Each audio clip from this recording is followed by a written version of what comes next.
Saudara, Roy Suryo melaporkan 7 orang pendukung Presiden ke-7 RI Joko Widodo ke Polda Metro Jaya Kamis siang tadi.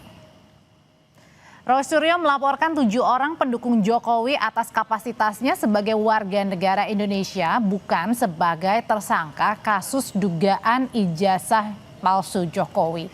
Ketujuh orang yang dilaporkan Roy Suryo adalah yang sebelumnya melaporkan Roy Suryo CS ke Polda Metro Jaya atas tudingan ijazah palsu Jokowi. Ada 2 klaster terlapor, 5 orang dilaporkan atas dugaan pencemaran nama baik dan 2 orang lainnya karena tuduhan keterlibatan Roy Suryo dalam kasus korupsi proyek Hambalang. Hari ini, tanggal 8 Januari 2026, Mas Roy melaporkan 7 terlapor yang mereka tentu adalah pendukung Pak Joko Widodo. Laporkan Mas Roy ini ada 2 klaster.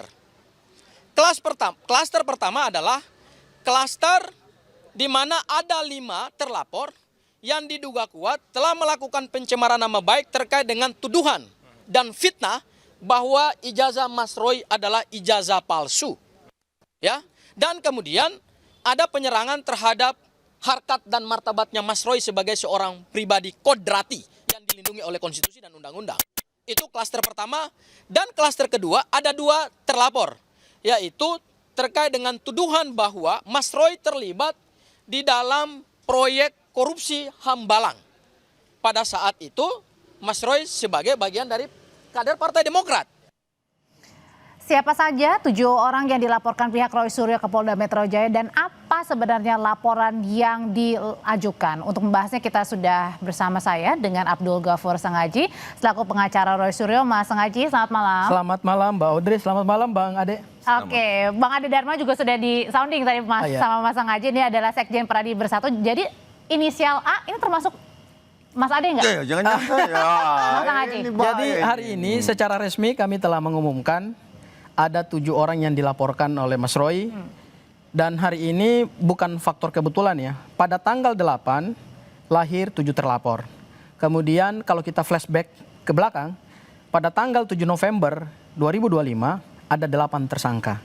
Jadi angka 7 dan angka 8 ini angka keramat juga nih dalam perkara dugaan ijazah palsu Pak Joko Widodo ya. Nah, 7 terlapor itu dibagi dalam 2 klaster. Klaster pertama itu terkait dengan dugaan tindak pidana pencemaran nama baik atas ijazah Mas Roy, dan kemudian ada penyerangan-penyerangan terhadap harkat dan martabat beliau sebagai seorang pribadi kodrati atau sebagai seorang warga negara yang dilindungi konstitusi, undang-undang, baik dari sisi kaidah-kaidah hukum pidana internasional maupun juga dari sisi kaidah-kaidah hukum pidana nasional kita, apalagi dengan KUHP dan KUHP baru. Dan kemudian yang di klaster pertama ini ada 5 terlapor. Inisialnya sudah disampaikan oleh Mas Roy pada saat kami konferensi pers tadi di Polda Metro Jaya, Mbak Audrey ya, yaitu ada yang inisial A, D, F, L, dan V. Yang di sebelah Anda termasuk juga yang saya nggak bisa sebut. Iya, harus di-spill dong, spill sedikit, spill. Saya nggak bisa Oke, sebut. kalau nggak bisa apakah A ini adalah Ade Darmawan, apakah Andi Azwan, saya nggak tahu. Oke, kalau nggak. Dan yang klaster kedua Mbak Audrey, saya lanjutkan lagi, itu pencemaran nama baik, dugaan pencemaran nama baik terkait dengan tuduhan terhadap Mas Roy bahwa Mas Roy terlibat dalam kasus korupsi proyek Hambalang. Itu ada 2 terlapor. Inisialnya B dan U. Oke, kalau nggak bisa disebutkan siapa yang detailnya, nama-namanya, yang terlapornya ini, pertanyaannya apakah semuanya ini yang membela habis-habisan Pak Jokowi, artinya pendukung setia Pak Jokowi?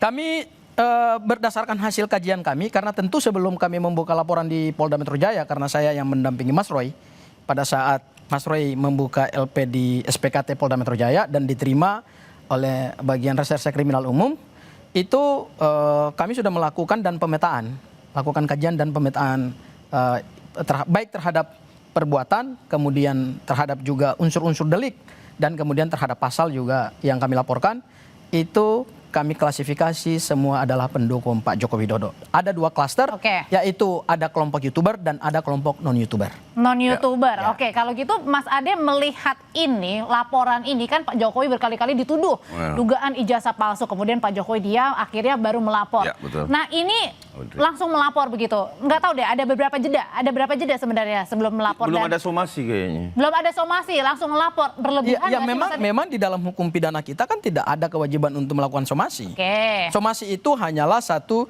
upaya untuk mencari titik perdamaian.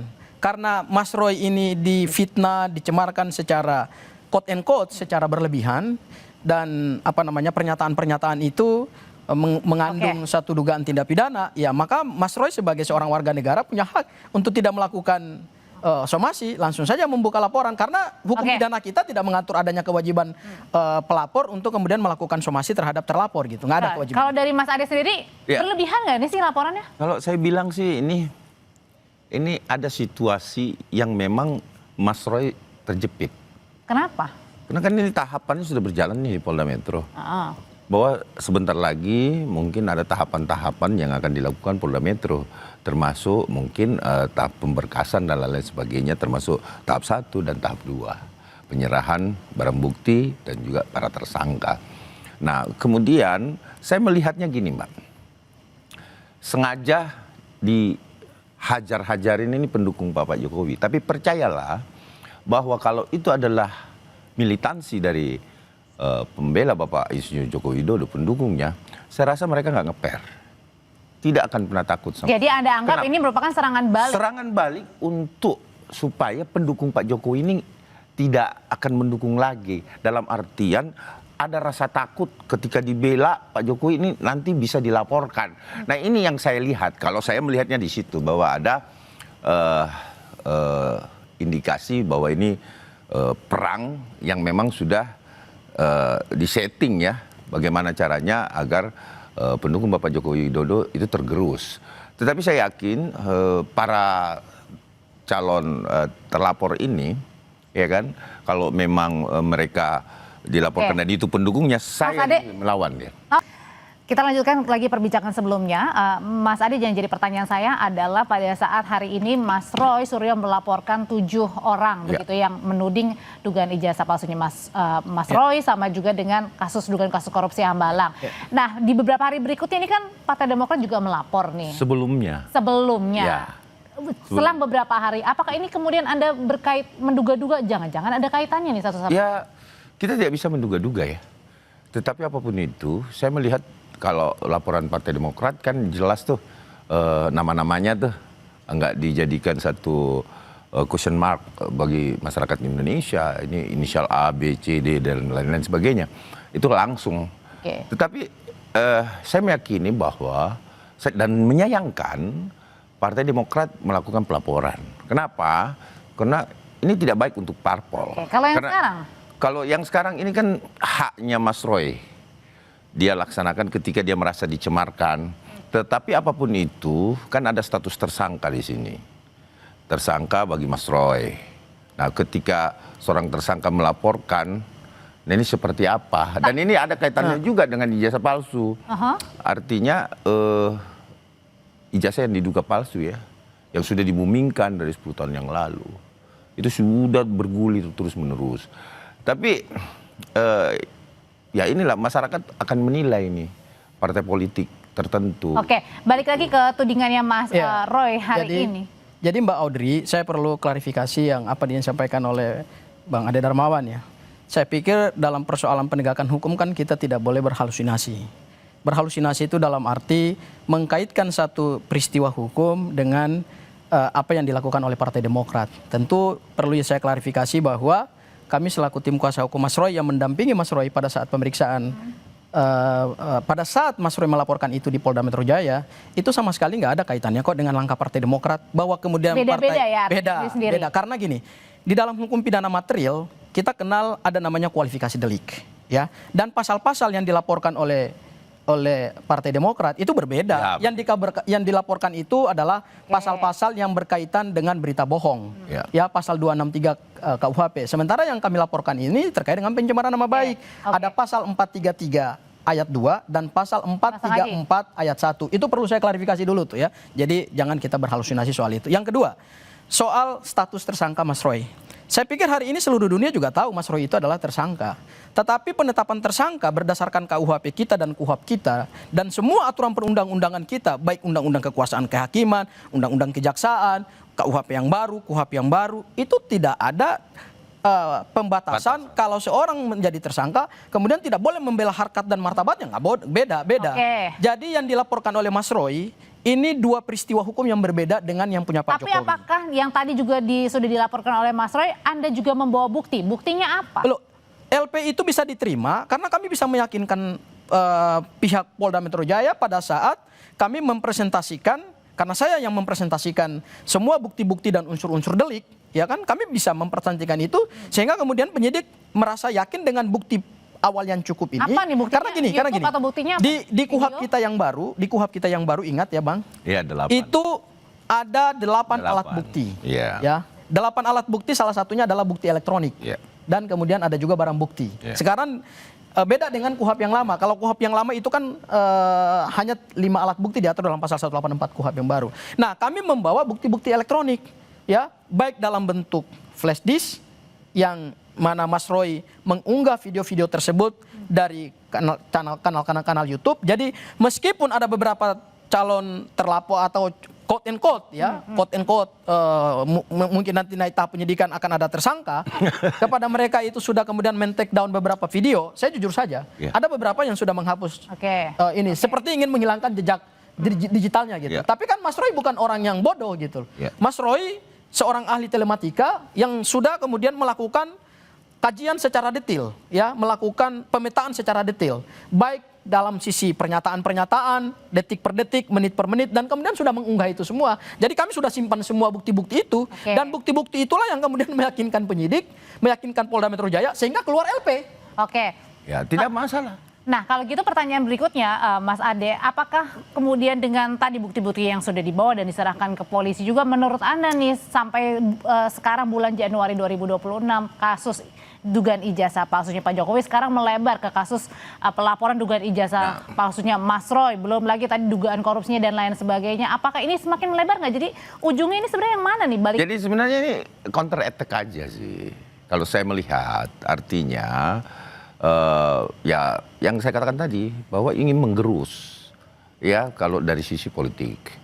Itu pengen menggerus apa? Dukungan Pak Jokowi, pembelaan terhadap Pak Insinyur Joko Widodo, pendukung-pendukungnya ikut dilaporkan gitu loh. Padahal sebenarnya kontestasinya saat ini ya kan antara Bapak Jokowi dan Roy Suryo CS kan itu.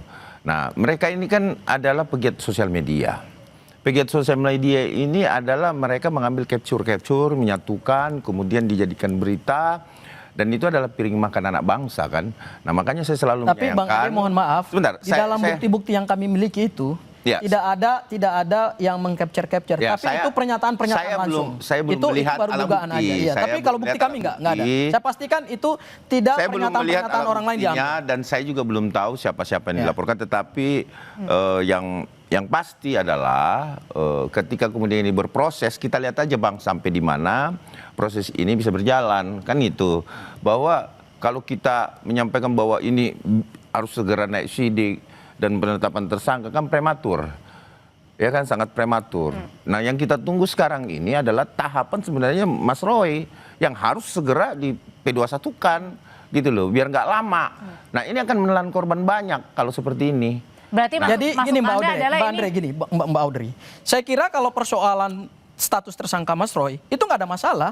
Kami kan juga pihaknya kan pasif gitu dalam konteks Mas Roy sebagai tersangka. Tapi mungkin dipertanyakan oleh Mas Ade lah kenapa penyidik yang kemudian harusnya Bang Ade minta ke penyidik, itu satu hal. Hal yang kedua, hal yang kedua adalah ini bukan karena Mas Roy melakukan counter attack, bukan, dan ingin menggerus dukungan Pak Jokowi, tidak. Karena peristiwa hukum itu mau didukung 1000 bahkan jutaan orang sekalipun, tetapi ketika peristiwa pidananya ada, unsur deliknya terpenuhi, pasalnya bisa dipertanggungjawabkan, mau 1 juta orang, mau mau 2 juta orang, mau 100 juta orang mendukung pun penegakan hukum tetap terjadi. Itu yang pertama. Kemudian yang kedua, apa yang dilakukan oleh Mas Roy itu tidak untuk menghambat proses hukumnya terhadap Mas Roy, di mana dugaan ijazah palsu Pak Joko Widodo itu tanda disidik oleh penyidik Polda Metro Jaya. Saya pikir itu hal yang berbeda. Jangan dicampur adukan gitu. Karena setiap peristiwa hukum jadi bukan akan mengulur-ngulur ya? Enggak ada. Kami Bukan nggak mengulur tapi counter attack. Enggak, kami juga nggak counter attack. Yang dilakukan oleh Mas Roy Saya adalah melihatnya seperti itu. Itu beliau pendapat saya. memperjuangkan Itu pendapat harkat saya. dan martabatnya. Apalagi kalau ada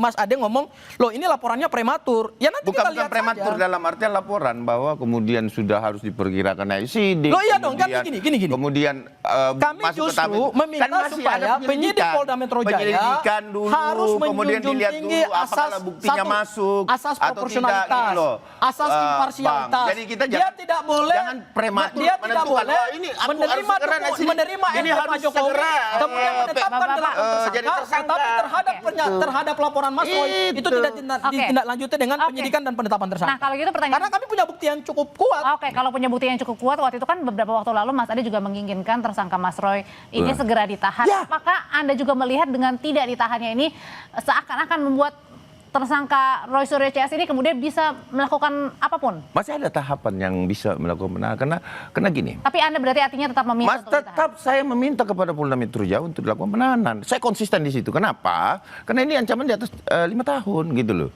Ya harus dilakukan penahanan dong. Kalau syarat objektifnya sudah dilaksanakan, syarat subjektifnya harus berjalan dong. Kita sudah Polda Metro Jaya dalam hal ini sebagai penyidik itu sudah melaksanakan syarat-syarat objektifnya. Oke. Nah, sekarang sisa syarat subjektifnya dia. Artinya, kenapa saya bilang begitu? Gelar perkara sudah dilaksanakan. Ya kan, ijazah sudah diperlihatkan.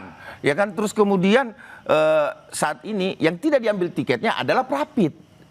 Ya kan, saya menantang Mas Roy untuk mengambil tiketnya lagi. Kan masih ada satu upaya hukum, yaitu Prapit. Iya, untuk menghilangkan status tersangka kalau misalkan memang ini adalah tiket. Tetapi itu tidak dilakukan.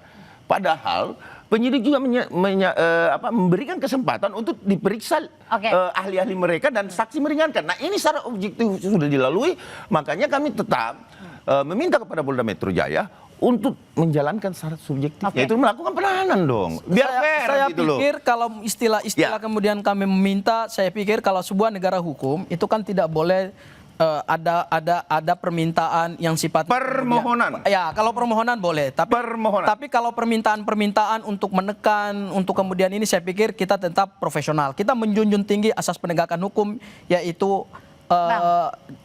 rule of law dan due process of law. Nah, terkait dengan penahanan, saya pikir kalau penyidik itu mau melakukan penahanan dari awal, tanpa diminta oleh Bang Ade pun, pada saat Mas Roy diperiksa sebagai tersangka, itu harusnya sudah dilakukan penahanan. Ya, upaya paksa secara objektif sudah dilakukan, yaitu pencekalan. Nah, sekarang tahapannya pencekalan dengan penahanan itu dua langkah hukum yang berbeda.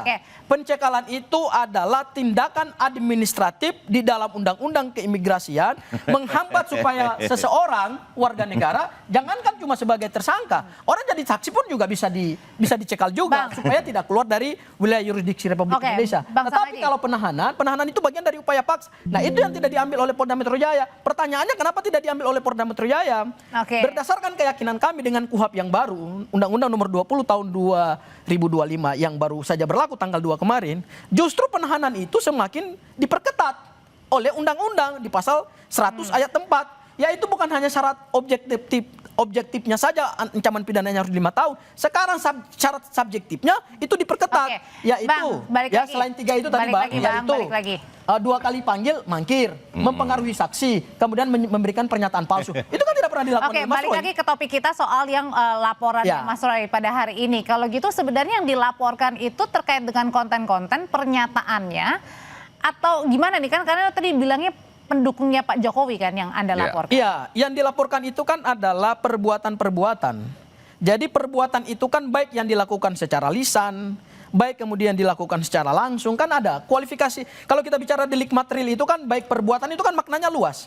Perbuatan dengan misalnya fisik, kalau itu masuk nanti ke kekerasan, ke penganiayaan, ke pembunuhan. Kalau masuknya lewat kata-kata, ya berarti di situ ada pencemaran nama baik dan fitnah, dan itu diatur secara ketat. Mas Ade merasa Anda pernah mencemarkan nama baiknya Mas Roy? Kalau saya sih pribadi tidak pernah membahas Hambalang ya. terus kemudian tidak pernah membahas Dugaan terkait ijazah. Ya, jadi saya rasa mungkin saja itu, dan saya tidak pernah tuh membahas itu ya. Jadi saya rasa jauh Berarti lah. bukan masuk inisial A ya? Iya, bisa saja. Karena saya belum pernah di media manapun, mau di YouTube, mau di media mainstream seperti Kompas dan lain sebagainya, itu saya belum pernah membahas tentang itu.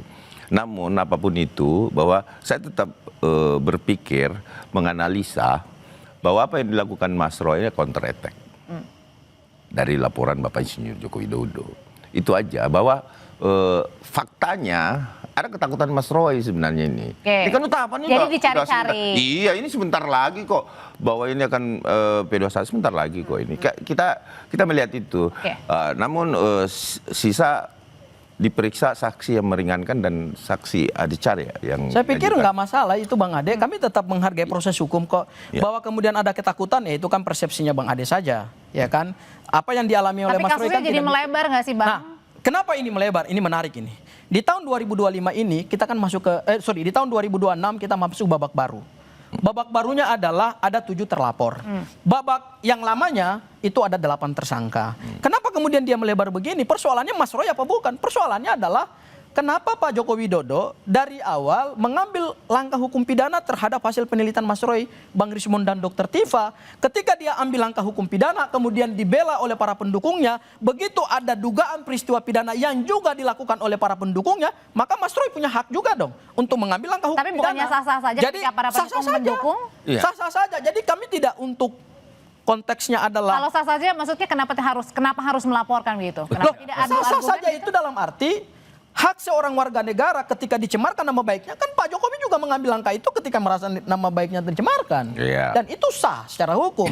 Begitu juga dengan Mas Roy. Mas Roy juga punya hak hukum yang secara undang-undang melindungi hal tersebut. Artinya ketika ada orang-orang pendukung Pak Joko Widodo, saya kira kalau bukan pendukung Pak Joko Widodo mau siapapun, kalau memang mereka juga melakukan hal yang sama terhadap Mas Roy, pasti juga akan Mas Roy melakukan tindakan yang sama. Saya pikir juga Bang Ade, masyarakat kalau Indonesia. difitnah juga, kemudian Masyarakat dicemarkan nama Indonesia ini baiknya kan juga, sudah cerdas, pasti Bang. akan melakukan hal, Kita akan melakukan melihat langkah hukum publik yang itu sama. netizen dan lain-lain itu sudah cerdas melihat situasi. Justru Bang, Dan saya yakin pikir dengan bahwa undang-undang yang baru counter ini, attack undang-undang yang baru dilakukan ini, oleh Surya CS, justru penghinaan dan ini pencemaran nama hanya baik itu untuk- semakin ketat, Mbak.